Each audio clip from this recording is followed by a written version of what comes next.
Okay. All right, we're on. Just like that? Yeah. Hi, everybody. Welcome to Tuesdays in the Shop. I love how, professional we are here. At least I surprised said you're on camera. Instead of just letting you just be like, I don't know where, At least I told you. Cursing or something then. Yep. Anyway, welcome. Today we're going to be doing something that, I've been doing this for a long time on many different sewing machines that I've had. I was actually surprised that Yvette had never done it. Darning, using your machine to patch holes. It sounded like you just said narning. Well, I meant to say darning. So machine darning. Machine darning. A lot of us have patched holes by hand. And there's this, whole visible mending trend going on right now. Obviously, we all want to reuse, make our clothes last a little longer for money and also for our planet. So I have here an old pair of jeans that I have already patched or darned a couple times. My pants it's always the back crotch that I wear out. I think that's everybody. I think different people seem to have different places that they always wear out, but this is where I always wear out. So I had actually already darned these two spots, but now I have another one that has opened up nearby and actually up here in front of the zipper too, but I'm not gonna worry about that one. And then also the knees have gone out. So at what point do you just buy new jeans? Well, these are like my yard work jeans okay. and like my hanging around the house casual jeans. And I actually like how thin they are. Because they're so old? They're so soft and they're a little bit cooler because they're a little bit thinner because they're so worn. But yeah, they're so soft and comfy. So this is one of the knees that I have also darned. I did this one just a little bit ago, actually. And I used purple thread so that you could actually see it. At least hopefully, because the one I did on the back it's like a blue-gray thread, but it just blends right in. And denim is usually... Maybe hold it closer to the camera so you can see. So this one is hard to see, but yeah, the stitches are going this way. Denim is a blend of blue threads in one direction and white threads in the other. So if you pick a white, white might stand out a little too much, but pretty much any blue grayish combination is going to blend in pretty well. On this side, there's a fabric behind it that I was using as sort of a stabilizer. So that is showing through right there. And here you can see the blue thread on top of the white threads. And I'll show you what that looks like on the inside. So here's the inside. So what I do here, you can see where it's worn again. So where the patches are, where the darning is, it's nice and stable, but the rest of it is a little worn. So I use a fabric, put a fabric underneath. I usually just use quilting cotton because I have a lot of quilting cotton. Gee, what a surprise! I know, and then my pant leg here. So I did the same thing. I had just some quilting cotton here. And this one I haven't trimmed yet. I will go back and trim a little bit closer to the stitches. But I wanted to show you actually what it looked like before I did that first. So I had a gray thread in the bobbin and a purple thread on the top. I don't really care what color the thread is on the inside. And I just thought the purple was kind of pretty, and that you'd be able to see it a little better. Let me hold it a little closer.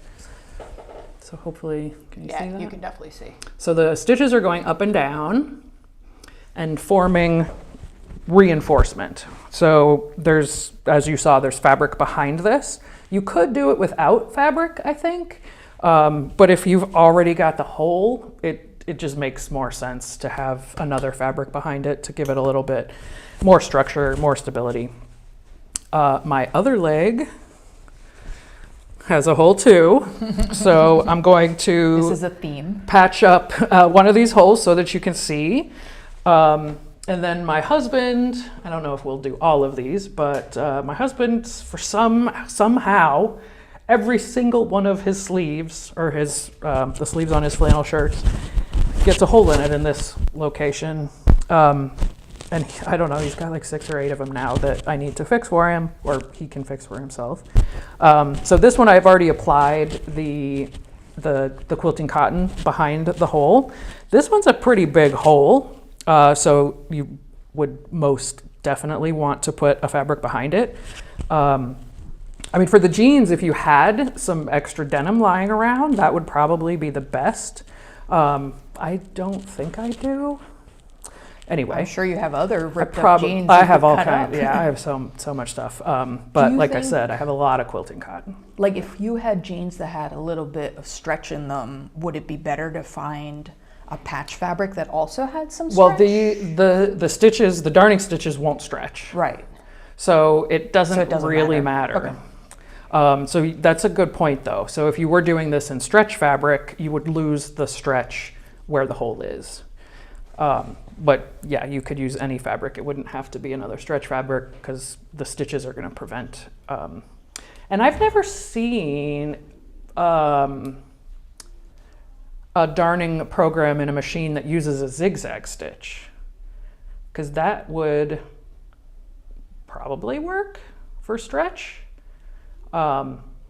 Most of the programmed stitches that I've seen on machines is just straight stitch that goes back and forth. So if you're looking for that on your machine, it's just like a block of stitches, basically, with just lines, line.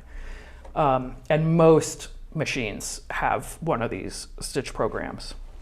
So let's see. Maybe we'll just start with this one, since it's already got How did you apply your patch? So to apply the quilting cotton in the back, I just gave it a little squirt with 505, the temporary adhesive that I use for quilt basting.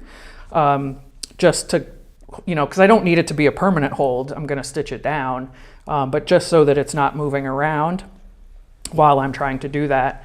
And you want to be able to lay this flat and get everything as flat and close to where it would have originally been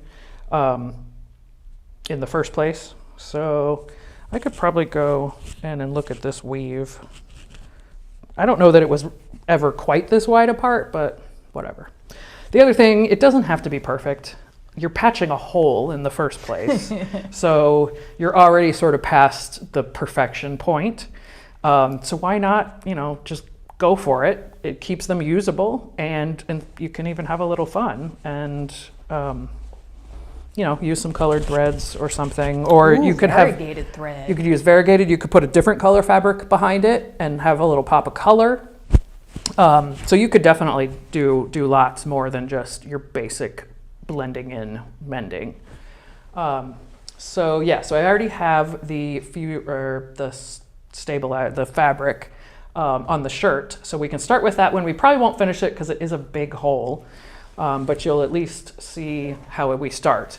Another note, a lot of time, if you can, putting the garment in a embroidery hoop can be very helpful. It keeps everything taut and flat.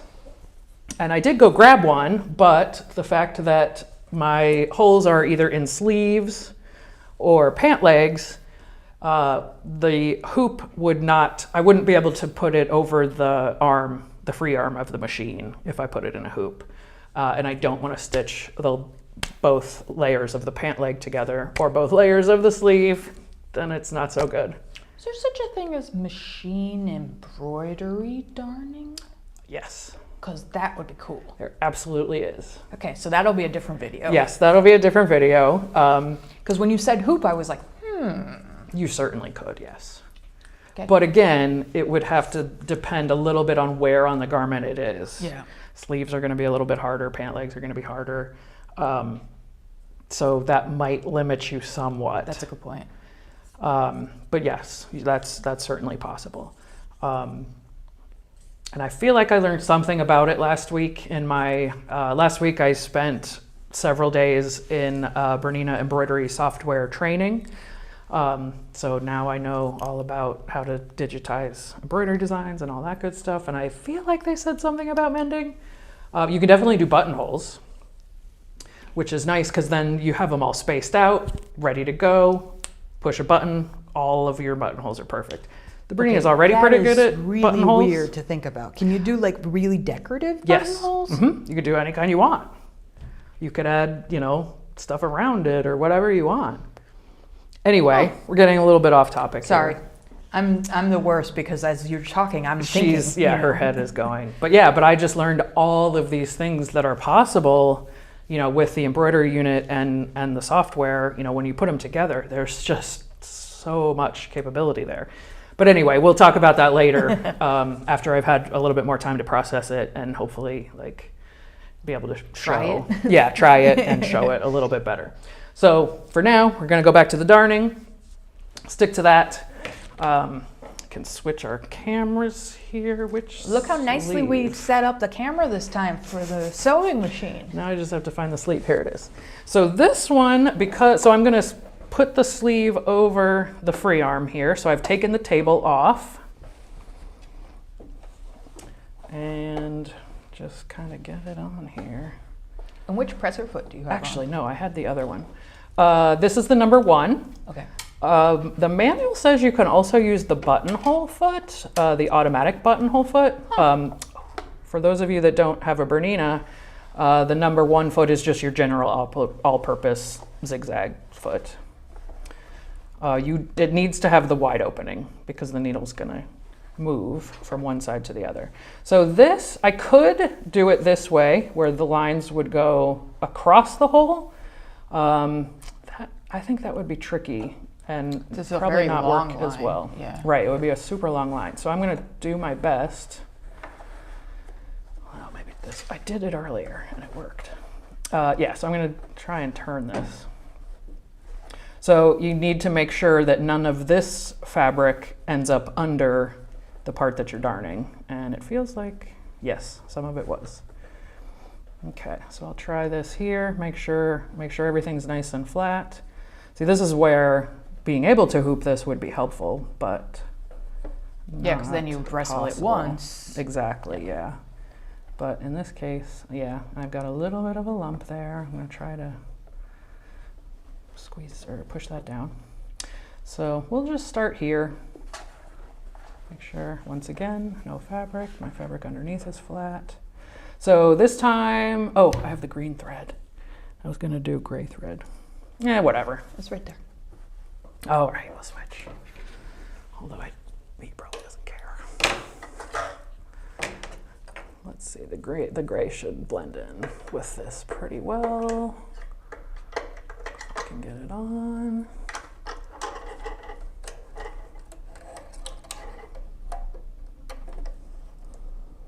Oh, I have to take the old thread out.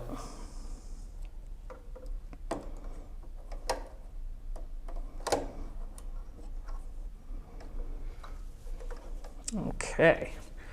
Some of you might have thought that was a little bit fast. Forward? Do I need it? Do you want it? No. So it's not, okay.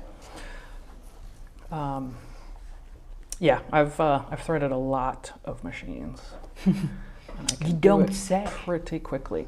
So right now, I have the darning program selected on this machine, the 475 is stitch number 22.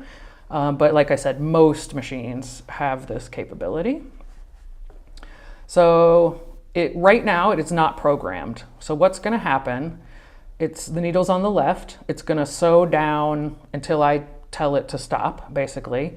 And on this machine, I'm going to press the reverse button, and then the machine will remember that length and then sew that length all the way across, which might not make a lot of sense at the moment, but you'll see. So I'm going to start a little above where the hole is.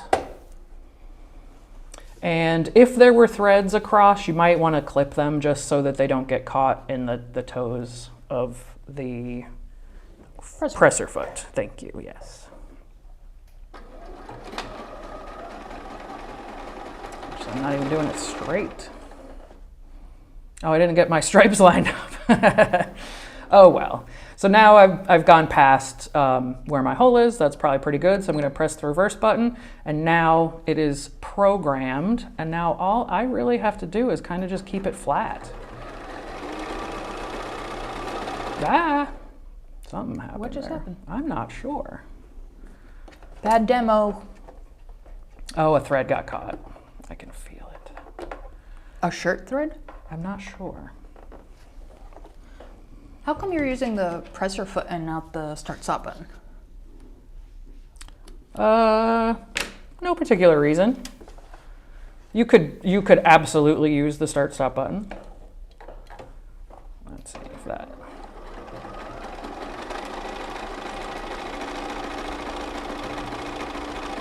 So yeah, we're just gonna go back and forth.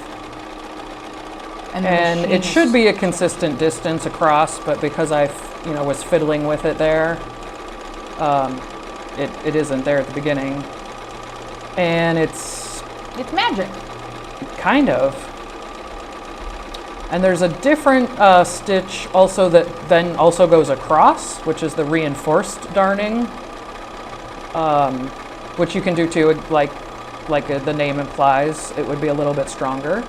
But you can always do this more than once too. So here, these are a little bit more spread out than they would normally be. And part of that is because I am, holding it maybe not perfectly straight because it's Awkward. shoved onto the arm of the machine and it doesn't, it's being pulled already. But like I said, it's not perfect, but it's gonna close up this hole and it's gonna keep it from getting bigger.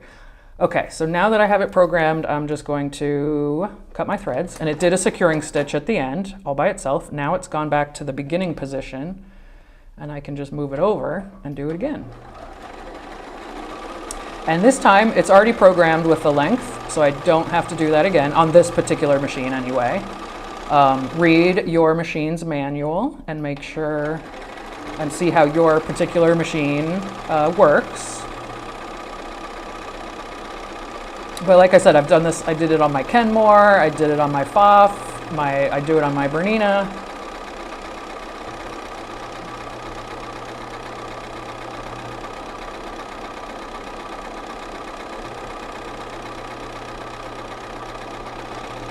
And yeah, I just actually have to show my husband how to do it and then sit him down in front of the machine, which he'll do. I think he's a little bit afraid to sit down at my machine, honestly. Okay, so I'll press my scissors, cut my thread, and that's good enough for me for this side, I think. Can you show it in Yes. the camera? And I think that's probably gonna be good enough for this hole for the moment. So how's that? Look at Can that. you see that? A little bit up, please. So not bad. Let's see what it looks like on the inside. See if I can tell what I got caught on there. Look at that. Hard to say. Oh, something, yeah, who knows? A tail got caught, I think. Look at those So lines. that's pretty good. Yeah. I might come back and do it again here where it's a little bit thin, but I think that's a pretty good start. That's pretty cool. Now I just have to go all the way across the rest of that hole. But I'm not going to make you watch that. I mean, I think that you gives you- demonstrated very clearly how this works. That gives you a pretty good Yeah. idea. Do you know that until we were already on this video, I didn't know there was a stitch that did this? I didn't know that. Well, the fact that you had never done it before was already a little bit surprising to me. I thought you were going to free motion stitch them. Oh, interesting. Right? So I'm gonna just very quickly, we'll do another one here real quick. We'll just put a patch here. This one I'm probably gonna, I might do this one from, I'll do it on the outside. So I have a little bit of fabric here that is pre-sticky, although that's lost a little bit of stick. So I'm gonna get another one. So I just sprayed some fabric in anticipation so I wouldn't have to get up. So I've got the 505 on that side. So I'm gonna, let's see, can you see what I'm doing? Yeah. Oh, okay. If I put it on the table, can you see it? Like this? No. Okay. try to put it up here on the bed. So I do want to get it kind of as, as flat as I can, which that's probably, you're probably not able to see that either.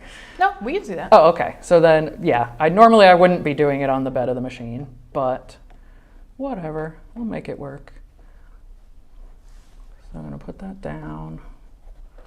Make sure it looks like it's all straight. That's good. And I'm just gonna go right on top of this other fabric. I don't see any reason not to.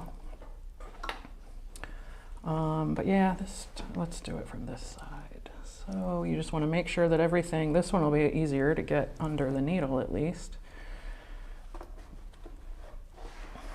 But you just want to make sure that everything stays flat and that I don't bump the camera too much.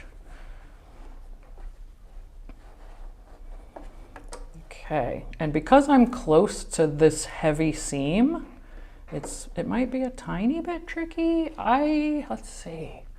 I don't think you can use your zipper foot with You definitely this. wouldn't be able to because you need to go from left to right. Right. Yeah. No. Oh, yeah, for sure. You definitely couldn't do that. So don't use your zipper foot. That's a bad idea. Maybe I like don't know one that of the there is. piping feet or the one with the rollers on the bottom. Well, the 38 is the uneven foot. I can't remember which side is the lower side, but it also has a smaller hole, so it wouldn't work either. The other one, the 12 might work, but again, I don't remember. It's also an uneven foot, but again, I don't remember which side is the high side. So that might work, but this will be fine. We'll make this work. So I want to clear my settings, the recording that I had from last time. So I'm starting new, and I'll have to tell it when to go backwards again. So let's start about here. That looks about right.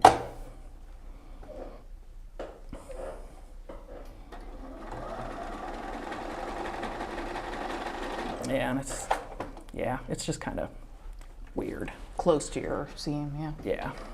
And just, sewing in the crotch is already a little bit weird. So that looks good. I'll hit reverse.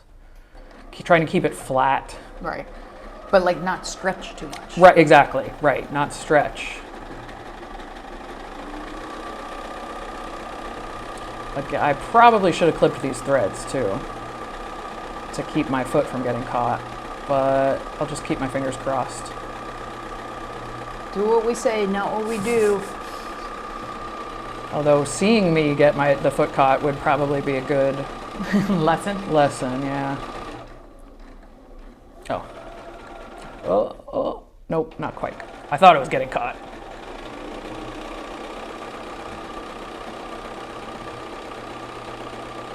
Ah, yep, it just did. Okay, there we go.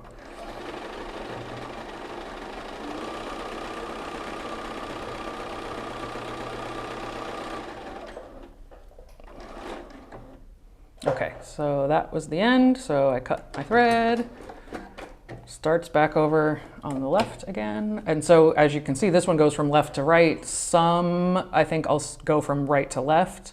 Let's clip this guy because you're gonna give me trouble. I think the other ones are probably okay. So now we'll just do it again. Get that a little flatter. And if you do it on top of some of your old stitches, that's fine. It might be helpful. Right. And it doesn't always, the balance is not always perfect, which means when it decides to reverse is not, partly because, we're in a little bit of control here and manipulating the fabric as it's going back and forth. Yeah, you can see the ends here. It keeps getting lower, which is fairly common when I do this, and I just don't worry about it. If I end up to not enough coverage at the top, I'll just come back and do it again. Yeah, so that's pretty good. I feel like I need a little bit more, just a tiny bit more. Maybe up here, let's see. That already has fabric behind. Oh yeah, no, there's some stitches there. I'm gonna leave that one alone. I'm gonna do just a little bit more over here. when you're doing this part of your jeans, the crotch, I would probably not use denim for this, to be honest. I used a heavy fabric to patch jeans at one point, and it was too bulky. Like, I felt like I had a diaper on. So for this, actually, the quilting cotton works very well. And I think that's good enough, honestly. So we'll tie a little knot and cut the thread and take them out. So that hole is closed up. Let's see what it looks like I mean, even with the gray thread, you can see it. At least I can see it. I don't know if you can. Yeah, we can see it. But it's not obvious. So then on the inside, so yeah, I got a little bit lower. That's fine. And then I'll just come in and trim around it. Oh, I just thought of another thing. What about pre-washing the patch fabric? That's a good idea, actually. You know what? That never even occurred to me. But it hasn't given me any problems yet. So, I mean, I think something if you're that stitching it that densely. Yeah, and a piece this small, I don't know that it would make a great deal of difference. It probably doesn't have room to Right. shrink too much because you Right. stitched it really. So yeah, so now I don't have a hole in the crotch of my pants anymore, so that's nice. For now. Right, for now, until this part wears out over here. Well, and other than that one. But yeah, so that is some patched up pants. Now I can wear those for another, 16 years. couple years. Honestly, I don't remember the last time I bought a pair of jeans. I keep finding them in my drawers, like, oh, I don't remember these. So that's, like I said, a easy way to fix some of your clothes, give them a little bit more life. All you need is some scrap fabric and thread, and some time. But yeah, it's a good way to extend the life of your clothes, and you can even have a little bit of fun with it. Bring some more color into it too.